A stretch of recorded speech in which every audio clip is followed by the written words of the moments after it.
probably a reason why you stayed in touch. Just listen. Sometimes all the pieces just come together by themselves. I'm Jimmy Moyaha. And I'm Simon Brown. Welcome to Insider Exchange.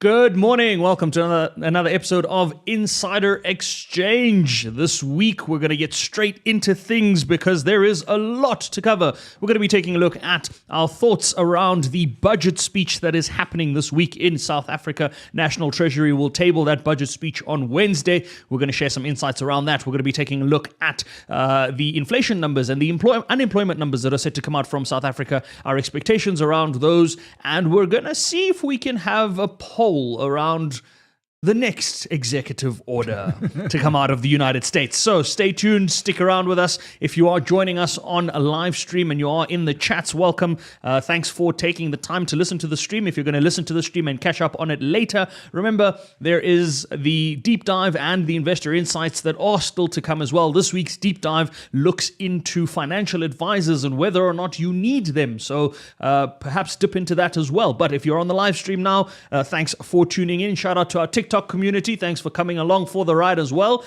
We've crossed that 20,000 threshold. We're now on our way to 40,000. We're moving. We're going to keep moving. That's our next target. That's our next goal. But yes, we couldn't have done any of this without you guys. We couldn't be doing all this without the support from our communities. So thanks to our communities. And most importantly, welcome back, Sai. Yeah. The man flu didn't get you. It tried, but I found the best thing. I just went to bed for a day. Oh, really? Slept. Yeah, like phoned you. Like I did the show, messaged you, said nope, not coming. Woke up, had lunch. Woke up, had dinner. Done. Really? Yeah.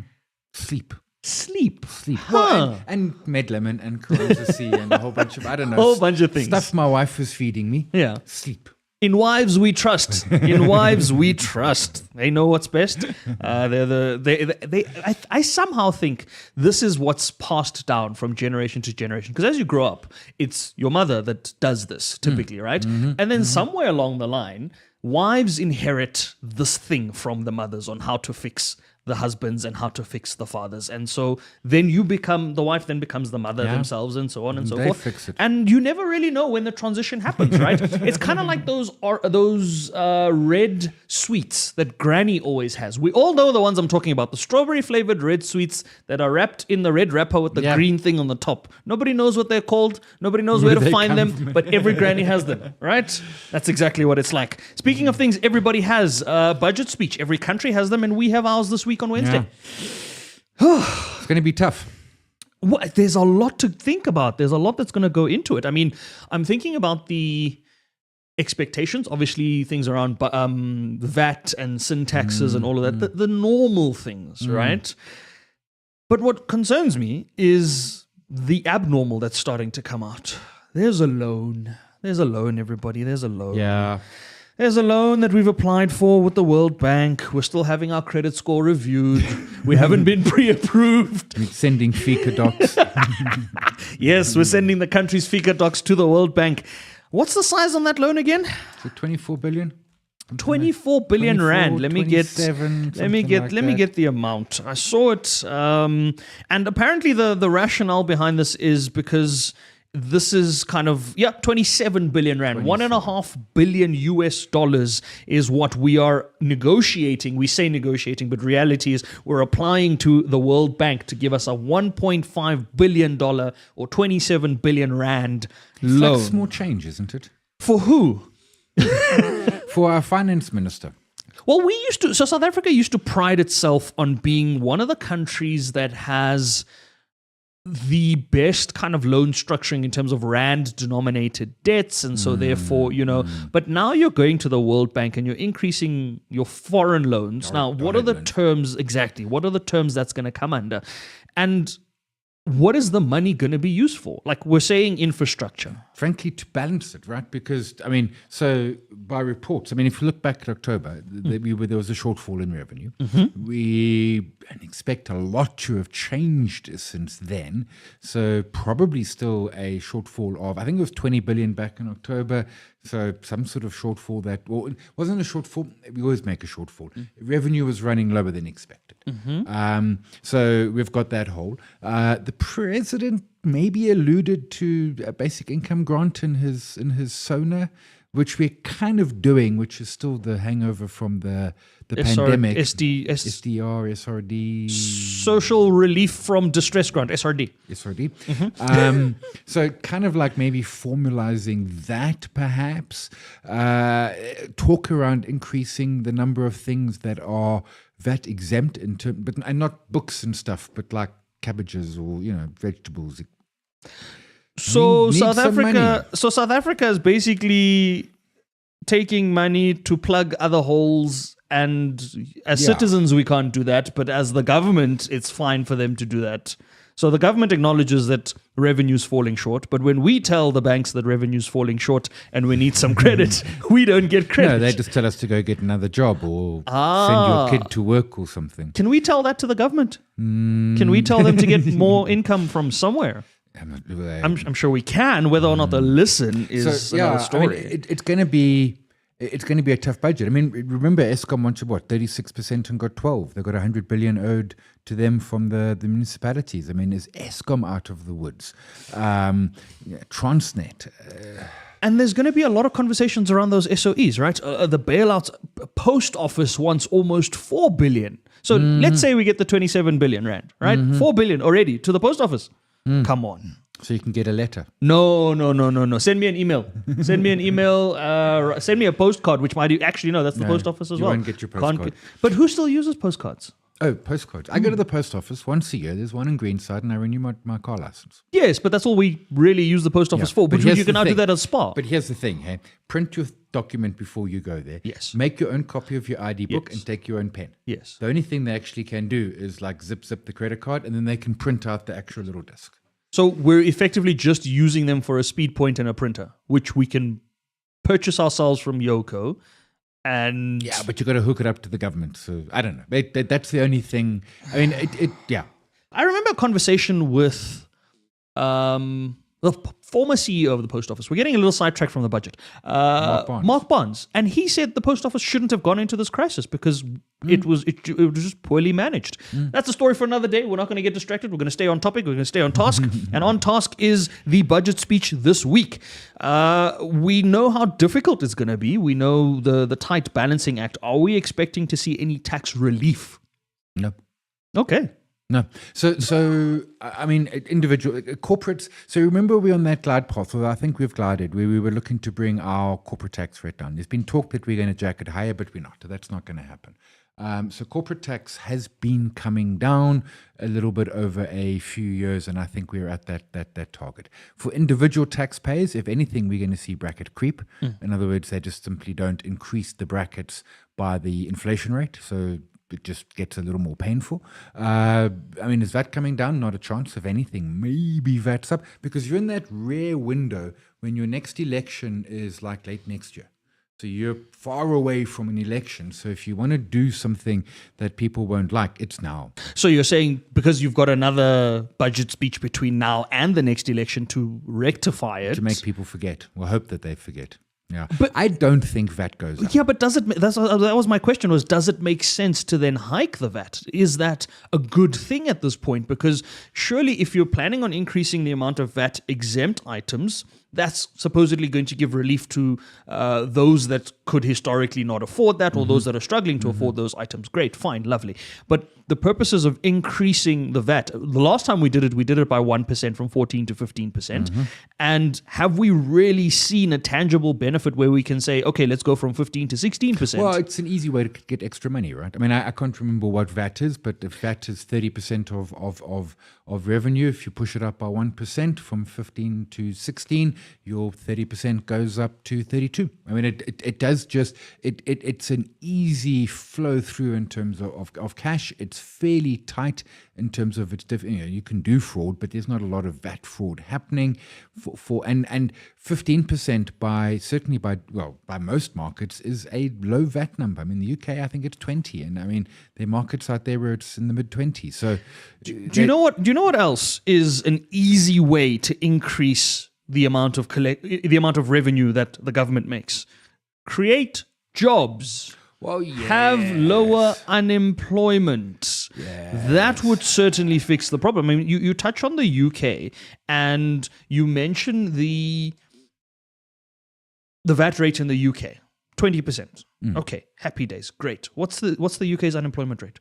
4.4. There we go. What is our unemployment rate? 32. Depending on which metric you're measuring that's it the by. official We've one, for sure. found ways to window dress the fact that we might be at 40% unemployment. Yeah. So the 32% is that if you aren't looking for work, you're not considered unemployed. Which, I mean, that's the standard rate. That's, when we say the US's unemployment is 4.1 or the UK is 4.4, that is all saying that if you're not looking for work, you're not considered unemployed. Our expanded unemployment rate is around 40 something. Right. So the youth unemployment, according to the Stats SA May data from last year, was at 45.5%, with, as you said, overall unemployment 32.9, so call it 33%.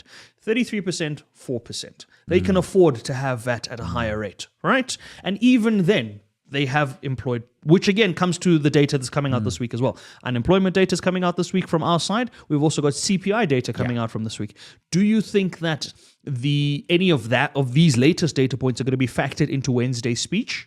No, I think not, because unemployment is a horror show, and what's it going to do? It's going to move a little bit one way or the other. We might actually pick up a little bit, but it's not going to get markedly here. It's not going to where it needs to be, which is single digits at the very best. Inflation was 3%. It's probably going to drift a little higher because of fuel prices, and a lot of annual increases come through in January. So inflation may be a little bit high, although they've apparently retweaked the basket again. But I don't think either of those are massively going to stress the minister. I think what's stressing him is lack of money. And then, I mean, does he do a wealth tax? Something like that, perhaps. We remember our top tax rate used to be 41 or 40, and then 45 at the moment. It got bounced to 45. Yeah. I mean, does he try something like that? But that's got to be very targeted. In other words, we're going to do this wealth tax, and the money is going to go here rather than just into fiscus. We did one in 94 where we had a wealth tax which was going to go into the RDR. Was it the RDR? Yeah, but so this is the thing. I don't know if we're capable of doing targeted, because look at the central bank seizures as well, right? The seizures from the breach of exchange control regulations that have been taking place and all of that. That just gets thrown into the same revenue pool that the tax collections get thrown into as well. It's just, let's just collect all the money, put it all together, and then decide where it has to go. Now, for everything it's worth around our Minister of Finance, he's always been quite conservative as a Minister of Finance. I mean, he's tried to take a modest and prudent approach, but obviously understanding that he's had a tight balancing rope to balance in the past. How much more of a balancing act does it become now under the fact that this is the first budget speech under the Government of National Unity? That's a good point. So there is a GNU. And again, so the way the budget works is you get input from ministers. What do they need for their various different departments? And then you go and collate and you say to the ministers, yay or nay. Do they throw some non-ANC ministers under the bus? Careful about throwing agriculture under the bus. Home Affairs is looking decent. Don't throw that under the bus. What else we got? Gayton McKenzie. Sports, meow. Prisons, the Groenewald man. Yes, Dr. Groenewald. So, I mean, probably not. I suspect that our finance minister and his team is probably, in that regard, not going to say you're the wrong political party, so we throw you under the bus. But there's going to be some hard questions, and then it comes back to, I mean, like, we spend a lot of money in education, huge amount of money in education, like 10x per kid what Mozambique does, but they get better outcomes than we do. I mean, it's not just the budget, it's the utilization of said budget that is often the real stumbling block, and that's outside of state capture and graft and corruption. And yeah, but that utilization as well comes through in the allocations to state-owned entities, right? So at the end of the day, the party allocating the budgets remains the ANC, whether or not we're under GNU or not, right? Yeah. So the key decision that needs to be made from a budgetary allocation perspective is very much, as you're saying, a position where the ANC can choose to either gain favor with its GNU partners or put them out in the cold, risk losing even more traction in the 2026 elections or whatever the implications of that are. But at the end of the day, it's the same kind of thinking that has been allocating budgets for the last 5, 6, 7, 8, Correct. 9, 10 budgets. So it doesn't really mean that we're going to see anything different here. Understanding, of course, that maybe there might be a different drive towards wanting to drive. There's always been a conversation about increasing economic inclusion and all of those sorts of things. But the reality is very little of that has actually happened and actually translated into the economy. It's like the big talk around infrastructure every budget. Yes. Now, back in 2008 under Trevor Manuel and Mbeki, infrastructure was being spent. Although, we got Gautrains, we got stadiums, we got all No. sorts of We got things, that because we won the World Cup bid. We Yeah. didn't get that because it was going to happen. But no, the Gautrain predated it. The Gautrain was independent of it. But stuff was happening. Hospitals were being built and schools and stuff and roads.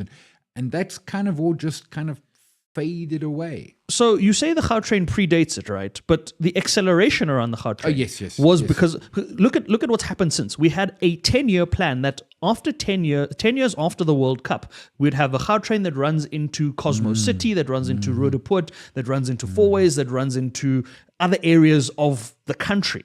It's still the same line, and it's 15 years later. And the Rosebank Park station is closed. Oh yeah, because somebody decided to drill their borehole and not get the correct authorizations, whether or not, well, I don't know. So on that, whose fault is that? Because if I don't know that the Gautrain is running beneath my home, am I at fault here? Should I have been informed of this? Because when it was constructed, it was put in place and all of that sort of stuff. Those homes would have been there or might not have been there anyway.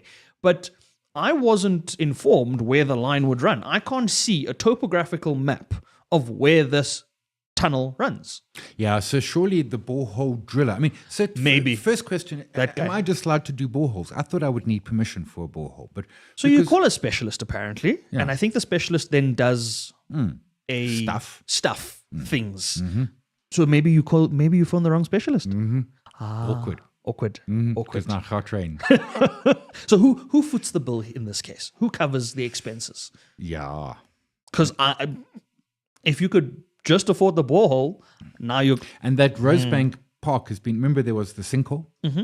So it was, and then there was water ingress. It almost bankrupted Marion Roberts, and then they just did it themselves. I mean, it's been, There's a lot happening. Yeah, There's yeah. a lot happening. Yeah. So yes, get a specialist the next time you're looking at your borehole. But yeah, there's a lot of stuff that's coming up this week, and this is just the things that we have picked up on. And we were chatting about this before we went live to say the one thing we haven't been able to pick up on in the last 3, maybe 4 weeks is executive orders, because they come up as you are sleeping, and before you know it, there's an executive order for anything and everything. So that's going to be the next thing, right? Is executive orders. Let's put it out to the community. Let's do that. I think we should do that. We want to know. Sai and I are putting this out to our community as we wrap up Market Matters because we've run out of time. Let us know in the communities what you think will be the next executive order and how it'll affect you, because clearly they're going to affect us all at some point or another. And when we look at all of the things happening in the United States, the executive orders are one. The other one is, and perhaps I'll leave it on this note, right, for Market Matters. I wanted to use it as our unfiltered opinion of the week. But maybe we can have more than one unfiltered opinion of the week. Who's going to stop us? The whole show is about unfiltered opinions, and we make the rules. So my unfiltered thought around what's happening is you can take the African out of Africa, but you can never take Africa out of the African. And why I say that is because this seems like a lot of effort that Elon Musk went through to get a Tesla tender. We're going to leave it on that note. That's Market Matters for this week. Stay tuned for deep dives. Stay tuned for investor insights. Those will be dropping later this week. But for now, that's where we're leaving Market Matters.